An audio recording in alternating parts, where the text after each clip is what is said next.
Filipino invasion at San Manuel Casino features 4 Filipino fighters plus a possible appearance by Manny Pacquiao. And we have tickets up for grabs as Kababayan LA starts right now.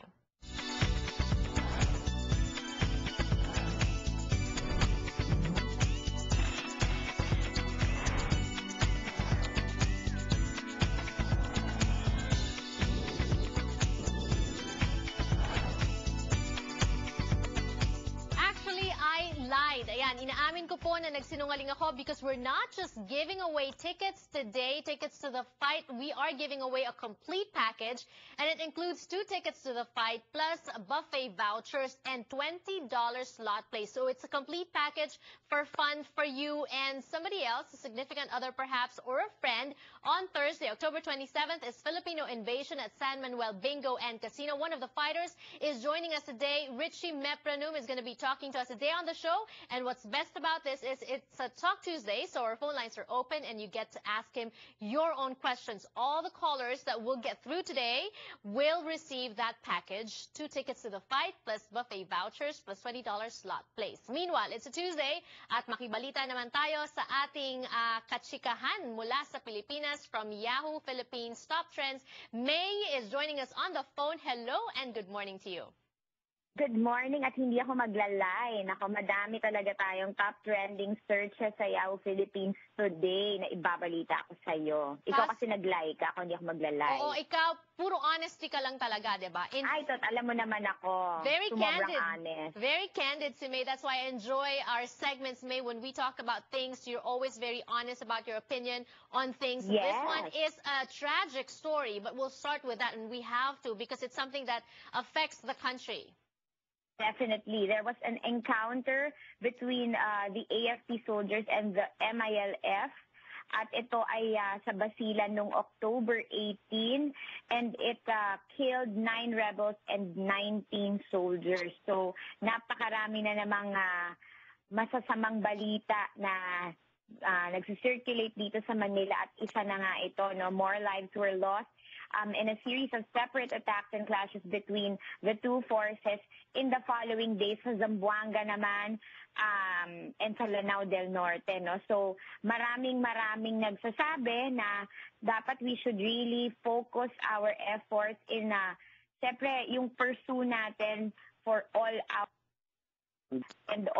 justice, no? But President Aquino maintains na hindi siya magpupursue ng all-out war at all-out justice lang siya. So, marami siyempre batikos kay Pinoy because gusto nga ng ibang Pilipino na i-attack na itong mga masasamang, sinasabi nilang masasamang mga elemento. Yes, ito. Let's talk about that a little bit. A lot of people are surprised because isn't there peace talks right now? Or di ba may ceasefire na agreement? Yes. At actually, meron pa ngang isang grupo na yun lang ang kanilang pinayuto dati, I believe dun sa panahon ni President Gloria Macapagal Arroyo, may grupo na yun lang ang kanilang tanging role, ang move for peace. Pero apparently walang nangyayari because marami talaga na naman ang nalagay sa peligro dahil nga sa mga attacks na ito. So hindi natin alam in the coming days how this will turn out. It's unfortunate because alam mo naman pag may mga nangyayaring ganito sa atin tulad nga nung Maguindanao massacre, up to now, Janelle, wala pa rin nangyayari. Right. So, hopefully, ito, may kahinatnan itong certain issue na ito. Okay, and of course, former President Joseph Estrada has been very vocal, giving interviews in other news programs in the Philippines, saying that nung panahon niya, natigil ang karahasan na ito sa Mindanao. And that is because, according to him, ang naging policy niya is all-out war. So, siguro ba dapat violence for violence?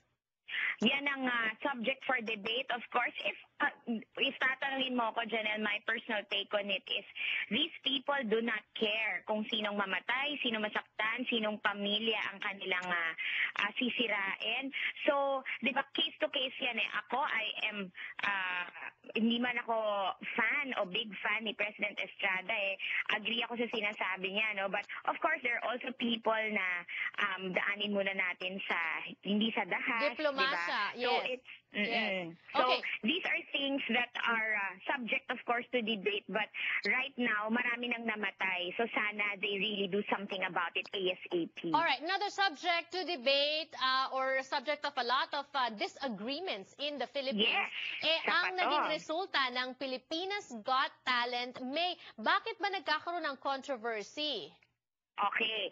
Ang naging talagang front runners nitong naturang talent show na ito ng ABS-CBN ay yung tinatawag nila na El Gama Penumbra. Ito yung mga sa shadow dance Okay. na talagang pinopromote nga ang tourism ng Philippines kasi talaga ang galing, Janela, in fairness. Talagang nagpo-form sila ng mga shapes. Tao lang sila, nagpo-form sila ng shapes nung shadows nila ng mga different landmarks ng ating bansa, no? But unfortunately, they did not win. They were even just fourth placers, no? At ang nanalo ay ang isang grupo na ang pangalan ay Maasinon Trio. Galing sila sa Southern Leyte at sila ay mga Mala-Apo Hiking Society. And when I say malayong malayo sa Apo Hiking Society. You are Hindi so pa ganun funny. ka, bongga, Pero, no? Oo. okay, At sila ang nanalo, they brought home 2 million pesos. So Alright. very controversial. And I was following tweets, and I think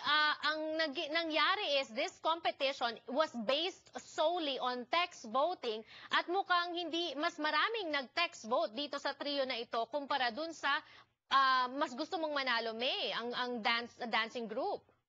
Yes, actually dalawa ang talagang maingay na sanang nanalo, yung shadow dancers na sinasabi ko at yun nga synergy ang tawag ng mga aerial dancers na talagang dangerous ang stunts and it's really world-class talent, level up talaga sila.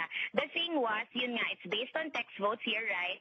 And sinasabi nga sa mga social networking sites na ang mga tao, you have to stop complaining na your bets didn't win. Kasi nga, baka naman hindi talaga kayo bumoto, kagaya ko na reklamo pero hindi naman ako bumoto. O yan, so tama sige. naman yun siguro, no? Yun nga lang, malungkot kasi it's based on text votes and it's a talent show. So kung may pondo ka for text, mayaman ka or masipag ang mga constituents mo, ang mga followers o mga supporters mo mag-text sa'yo, posibleng talagang ikaw ang manalo. Ayan, so hindi parang naging popularity contest siya, hindi siya naging talent show kasi ang winner not based on talent but based on the votes. Pero May, tigilan mo na nga ang iyong pagko-complain kasi hindi ka pala bumoto.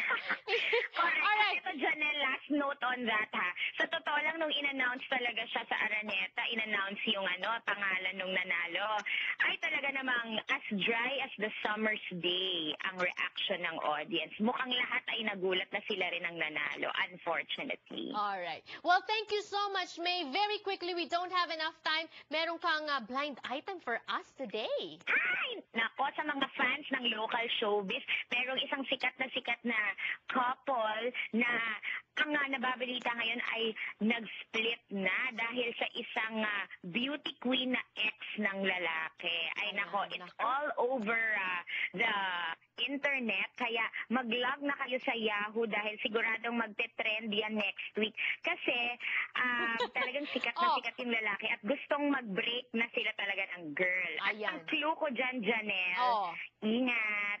Yun lang. Ingat. Diba? Naku, hindi ko ata makuha yung clue mo, pero I'm gonna look forward to our discussion next week because I'm sure pag-uusapan natin yan. For now, thank you so much for waking up early for us, May.